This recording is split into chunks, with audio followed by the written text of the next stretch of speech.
first thing you want to do before working on any electrically driven air compressor is to make sure the compressor itself is turned off, the power to the compressor is turned off, and if possible, that the air compressor is unplugged from the power service. Once you feel you're sure that you've turned off the power to the compressor and disconnected any additional power sources that might operate the air compressor, you want to use your multimeter or an amp probe to check to make sure that you are sure that there is no power being delivered to the air compressor.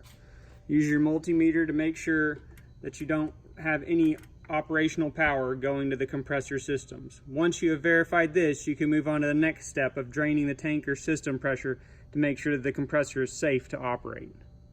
Once you verify that the air compressor is turned off and all electrical power has been disconnected from the air compressor, you want to make sure that you drain the system pressure from the tank of the compressor where you're working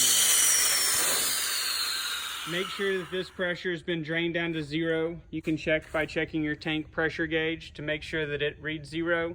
You can also check by pulling the tank safety valve to also make sure that there is no pressure left in the tank. The tank safety valve is typically located somewhere near the gauge.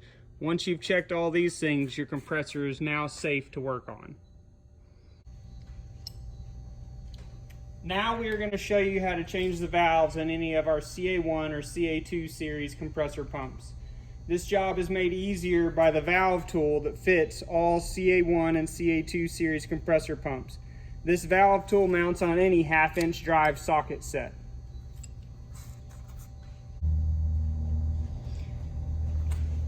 First, we begin by removing the valve hold-down caps.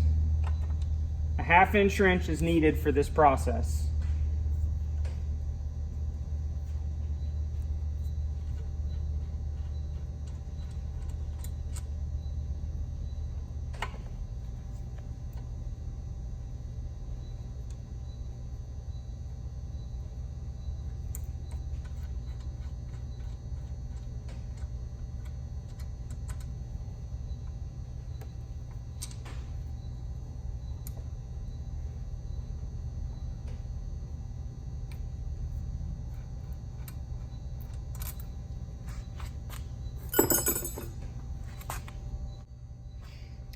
Once we have the valve hold-down cap screws removed, we're next going to loosen and remove the crankcase vent.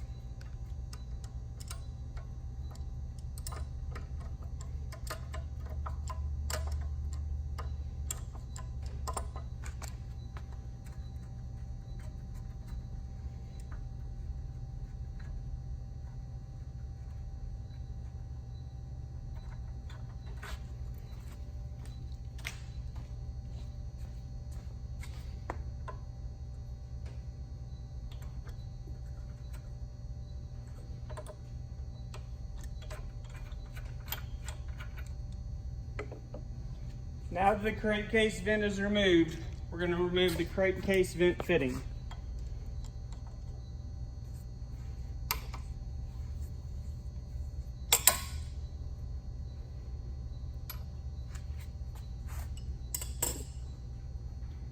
With the crankcase vent fitting removed, we're going to use our gasket scraper and a mallet to dislodge the valve cover caps. With these caps removed, you can now see the valve hold downs on all of the valves.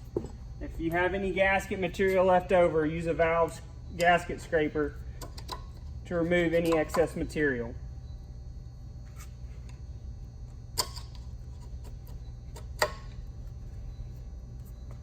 With the area clean,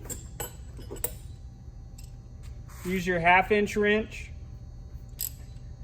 and your valve removal tool to remove the valve caps from the head.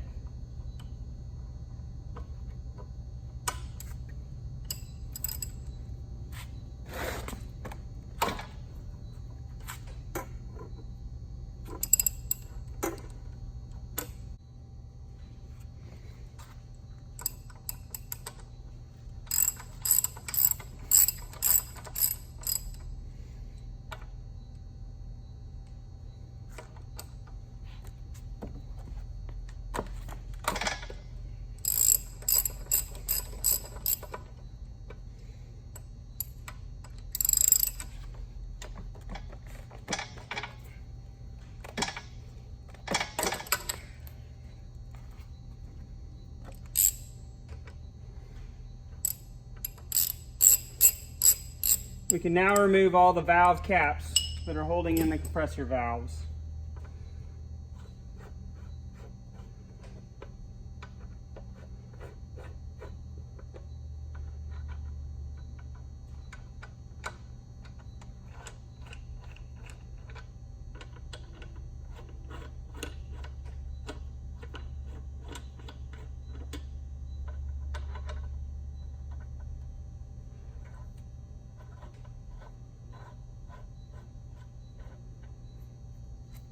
These first two valves right here are your low pressure intake valves. This valve right here is your low pressure discharge valve. This valve right here is your high pressure intake valve, and this valve right here is your high pressure discharge valve.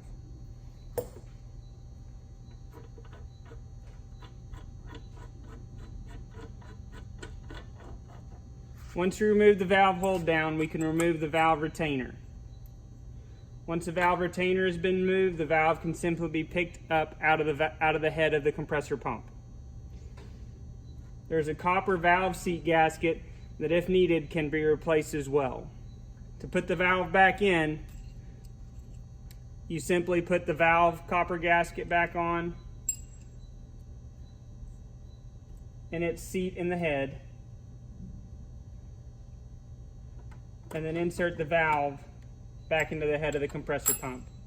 Replace the valve retainer ring and put the valve cap back in. This step is repeated 5 times for all the valves. It is not recommended to remove all 5 valve caps at once, as the valves are different and do look different. Please make sure to only do 1 valve at a time as you're going.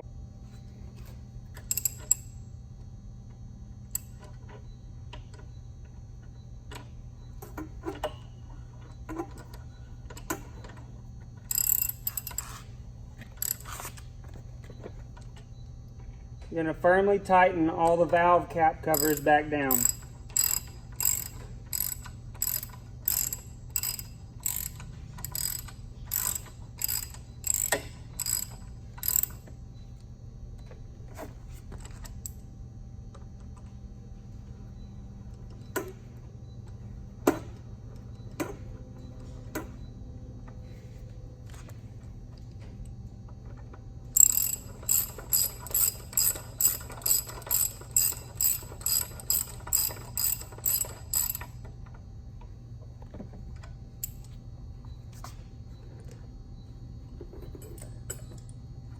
You replace.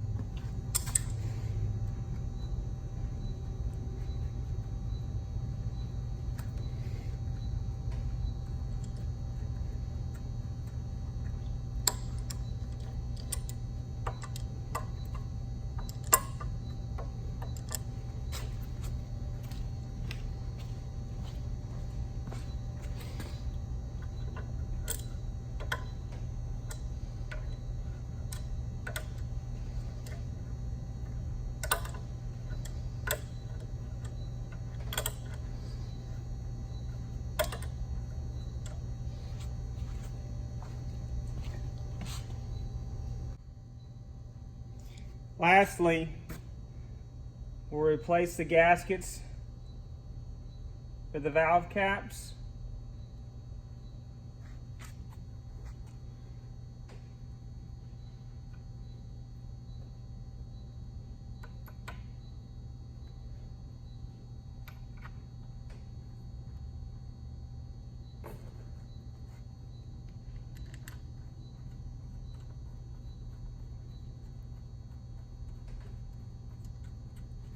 Tighten them back all down, and you have completed a valve job on one of our CA1 or CA2 series pumps. On the CA2 series pumps, this pump has this same head again on the other side for the other 2 cylinders. You will just repeat the same process to change the valves on that pump.